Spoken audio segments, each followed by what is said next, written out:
How did BattleBit outmaneuver billion-dollar gaming studios? BattleBit has a team of 3 developers, and yet they outmaneuvered large AAA gaming studios to create a super fun, low-poly first-person shooter on Steam. The maps are great. You can get into basically every building and also on top of rooftops. There's a wide variety of maps, and with 254 players, the game feels like a true battlefield. Number 2, there is a map voting feature. So many large companies don't let players pick maps. They don't let us choose our own destiny as to what we feel like playing. Number 3, there are in-depth weapon stats. No guesstimations about what certain weapon attachments do to your gun. BattleBit literally tells you it increases your recoil by this amount, or it slows your aim down speed, for example, and the sort of amount. There are exact numbers here. You don't need to watch a YouTube video to figure out what an attachment does. You can load up whatever you want and take it to the shooting range. Number 4, BattleBit has a fast time to kill. I don't play Warzone because I don't enjoy dumping a whole magazine into an enemy just to break their shields. BattleBit, you have armored helmets to choose from, which may add protection to 1 or 2 rounds depending on what you're getting shot with, but for the most part, if you get shot a decent amount, you are dying. Fortunately, dying in this sort of game is not as punishing because you can hold out and wait to see if a medic or teammate will revive you. You also have the ability to spawn right on your team close to the action. Number 5, BattleBit has proximity voice chat. We got ammo over here if anybody needs it.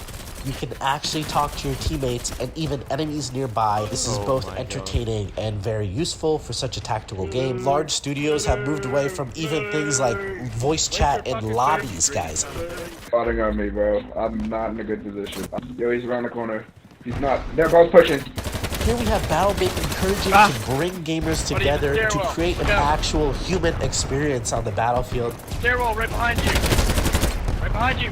Oh. It was too late once you told me, man. Yeah, He's in the stairwell. He's in the stairwell. Yeah, good job. Oh. No!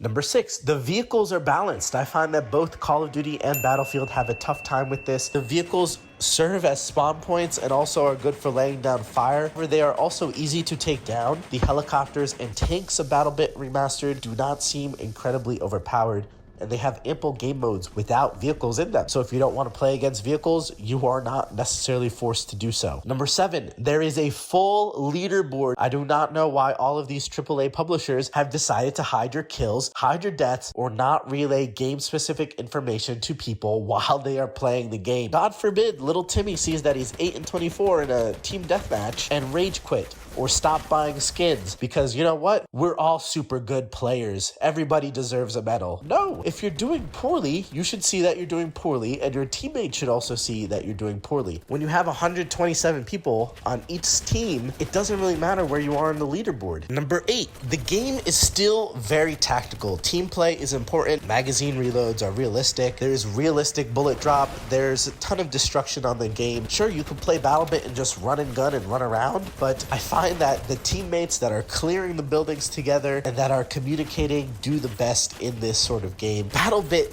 uses low poly blocky graphics, allowing you to focus on the combat more so than on the environment. Every single AAA game has been pushing the graphics department. They are making their games look cinematic, which is really cool. That is always appreciated. The tryhard sweats, however, are playing on the lowest graphical setting with crazy color schemes so that they can perform and get more kills. They do not care about graphics. They want to get kills. They want to do well at the game. So it's funny to me because we make our games more beautiful only for people to go and try to downgrade their settings anyways. There's not anything on BattleBit that is confusing to understand. You can see that a house is a house, a car is a car. You can understand that buildings are buildings, what flowers are and what trees are and where the hills are. You can identify everything despite the graphics not being stellar. The last reason why BattleBit has outmaneuvered these gaming studios is because as of right now, there are no enormous microtransactions. I don't need to be a specific champion or individual when I play a game. I'm a nondescript, no-name soldier, one of 127 people on my team. While I'm certainly for camos and gun camos, I don't need a Tickle Me Elmo Humvee camo. I don't need Lionel Messi in my game of BattleBit. I don't need any Star Wars